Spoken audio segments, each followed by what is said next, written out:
Dear student, today we will discuss the glycolysis. The aerobic respiration is a continuous process, but for the sake of study, we have divided it into three main phases. Number one, three main phases जो उसमें हैं number 1 पे glycolysis, number 2 पे Krebs cycle and number 3 electron transport chain. आज हम जो discuss करेंगे वो ग्लाइकोलाइसिस है.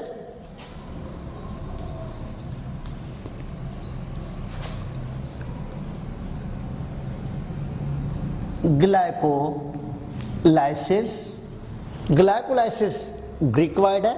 Glyco means glucose and lysis means splitting, means glucose का ब्रेक डाउन होना. ग्लाइकोलाइसिस में glucose molecule breaks up into two molecules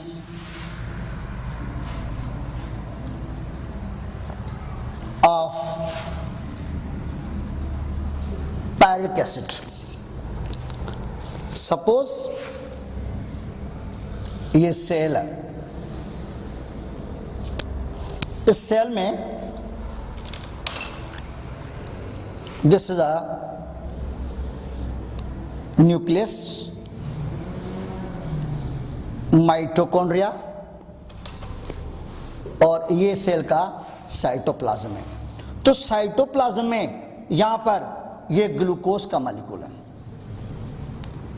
glucose molecule. ये ग्लूकोज का मॉलिक्यूल ब्रेकअप हो रहा है into two molecules of pyruvic acid. इस प्रोसेस को कहा जाता है ग्लाइकोलाइसिस. और ये ग्लाइकोलाइसिस जो हो रहा है ये हो रहा है इट अकर्स इन साइटोप्लाज्म. ये साइटोप्लाज्म में हो रहा है. यहां पर ये प्रोसेस जो हो रहा है इसे किसी भी सेल की ऑर्गेनेल की जरूरत नहीं है, या ये प्रोसेस किसी भी सेल मेम्ब्रेन के साथ ये अटैच नहीं है. It occurs free in cytoplasm. Then overall जब ग्लाइकोलाइसिस होता है तो यहां पर दो एटीपी के मॉलिक्यूल जो है वो कंज्यूम हो रहे हैं, और यहां पर हमें एटीपी के मॉलिक्यूल जो मिलते हैं वो एटीपी के मॉलिक्यूल 4 मिलते हैं. तो ओवरऑल ग्लाइकोलाइसिस में number 1 it occurs in cytoplasm. Then number 2 यहां पर ये ग्लूकोज जब ब्रेक डाउन हो रहा है into pyruvic acid, there is a no need of oxygen, hence it is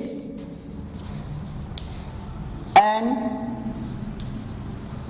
aerobic. Then जब ग्लाइकोलाइसिस का कंप्लीट हो रहा है प्रोसेस तो 4 ATP produced, 2 ATP consumed, तो नेट ATP हमारे पास 2 molecules of ATP है. देन ये ग्लाइकोलाइसिस जो है वो it is universal energy harvesting process है. ऑफ लाइफ मीन्स जितने भी ऑर्गेनिजम्स हैं, चाहे वो बैक्टीरिया हैं, चाहे यीस्ट है, चाहे मल्टीसेलर्स हैं, चाहे उनके अंदर रेस्पिरेशन जो हो रही है वो एरोबिक है या एनारोबिक है, बट ग्लाइकोलाइसिस लाजमी होगा. इसीलिए it is the universal energy harvesting process. अभी हम ग्लाइकोलाइसिस के स्टेप्स पढ़ेंगे. ग्लूकोज का मॉलिक्यूल ये जब ग्लाइकोलाइसिस में पास होता है ग्लूकोज का मॉलिक्यूल, तो ये ग्लूकोज का मॉलिक्यूल जो है वो स्टेबल है। इसको मोर रिएक्टिव बनाने के लिए इसको पहले एनर्जी चाहिए। इसके मॉलिक्यूलर कॉन्फ़िगरेशन मींस स्ट्रक्चर के अंदर एनर्जी है, वो एनर्जी तब रिलीज होगी जब ये पहले रिएक्टिव बनेगा। तो इसको रिएक्टिव बनाने के लिए सबसे पहले ग्लूकोज रिएक्ट करेगा एडिनोसिन ट्राइफॉस्फेट के साथ। यहां पर बनेगा एडिनोसिन डाइफॉस्फेट और एडिनोसिन ट्राइफॉस्फेट ट्रांसफर करेगा अपना फॉस्फेट टू द ग्लूकोज, और यहां पर ग्लूकोज फास्फोरिलेशन होने के बाद बन जाएगा ग्लूकोज 6 फास्फेट, मींस ग्लूकोज के कार्बन नंबर 6 पे आएगा phosphate. Then in the next step यहां पर ग्लूकोज 6 फास्फेट रिएक्ट करेगा एंजाइम कैटालाइज के साथ। कैटालाइज एंजाइम इस ग्लूकोज 6 फास्फेट के अंदर आइसोमरिज्म करेगा। यहां पर क्या होगा, यहां पर होगी आइसोमरिज्म, और ग्लूकोज से बन जाएगा फ्रक्टोज 6 फास्फेट। इस फ्रक्टोज 6 फास्फेट को अभी भी एनर्जी की जरूरत है और इसको भी फास्फेट चाहिए, तो अभी fructose 6 phosphate again reacts with the adenosine triphosphate. यहां पर बनेगा एडिनोसिन डाइफॉस्फेट, और इस दफा एडिनोसिन ट्राइफॉस्फेट फ्रक्टोज 6 फास्फेट को जो फास्फेट देगा वो उसके कार्बन नंबर 1 पे आएगा। पहले कार्बन नंबर 6 पे फास्फेट आया, तो इसी तरह बन जाएगा फ्रक्टोज 1,6 डाई फास्फेट। देन ये फ्रक्टोज 1,6 डाई फास्फेट आगे चलकर अभी स्प्लिट होगा। यहां पर ये ग्लूकोज फ्रक्टोज दोनों के दोनों हेक्सोज शुगर है and they have the 6 carbon. अभी ये स्प्लिटिंग रिएक्शन है जिसमें फ्रक्टोज 1,6 डाइफॉस्फेट क्लीवेज होगी इसके अंदर, मींस स्प्लिटिंग होगी, और यहां पर बन जाएंगे 2 मॉलिक्यूल, जिसमें एक मॉलिक्यूल बनेगा dihydroxy acetone phosphate and second is known as PgAl। ये दोनों के दोनों मॉलिक्यूल्स 3 कार्बन कंपाउंड्स हैं, और ये दोनों के दोनों मॉलिक्यूल्स एक दूसरे में इंटर कन्वर्टेबल है, और इसी तरह इनके अंदर आइसोमरिज्म है। और यहां पर ये वो रिएक्शन है जहां से ग्लाइकोलाइसिस अपना नाम ड्राइव करता है। Glycolysis means breaking of the glucose और स्प्लिटिंग ऑफ द ग्लूकोज, तो स्प्लिटिंग यहां से हो रही है।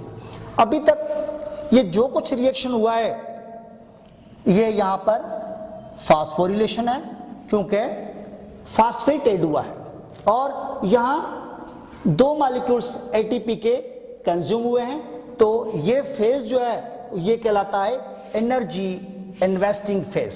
यहां से ये फेज जो है यहां तक ये कहलाता है energy investment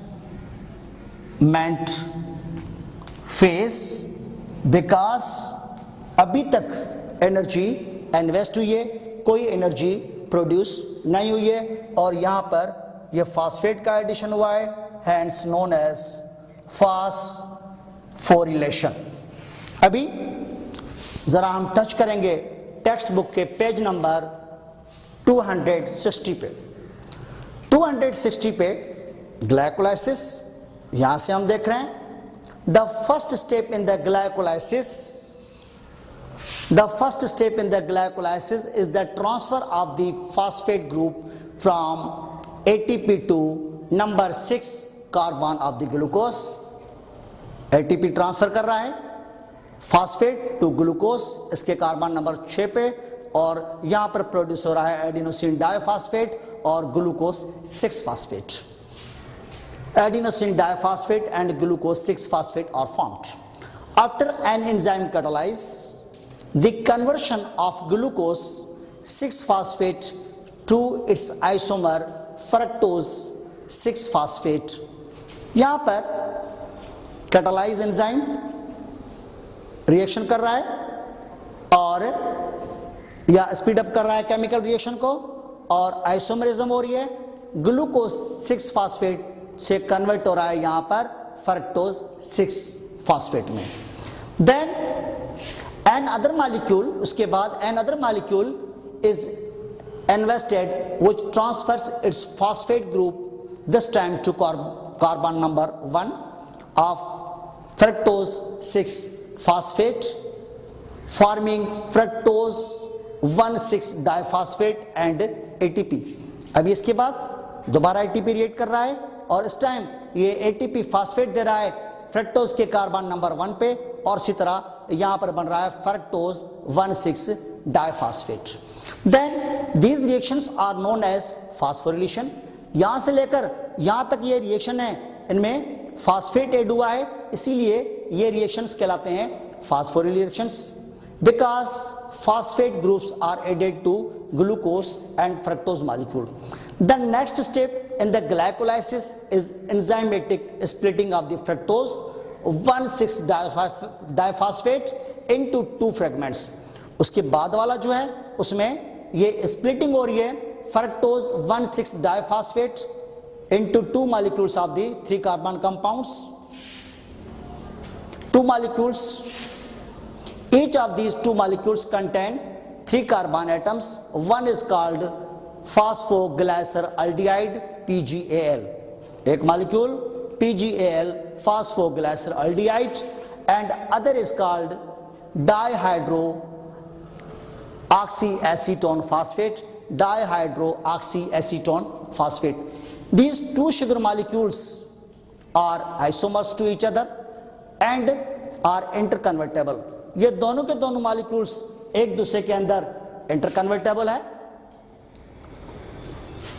this is the reaction from which glycolysis drive it's name. ये वो रिएक्शन है जहां से ग्लाइकोलाइसिस को नाम मिलता है, means glycolysis breaking of the glucose.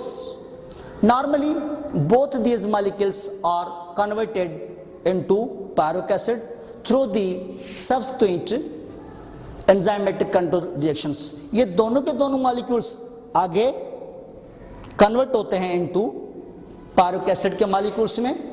Since 2 molecules of the ATP are used this part of the glycolysis, तो इसीलिए इस रिएक्शन को कहा जाता है एनर्जी इन्वेस्टमेंट फेज. और उसके बाद वाला जो रिएक्शन होगा the remaining part of the glycolysis molecules, उसमें ATP के मॉलिक्यूल्स बनेंगे, जिस फेज को हम कहेंगे एनर्जी यील्डिंग फेज, जो हम नेक्स्ट में डिस्कस करेंगे.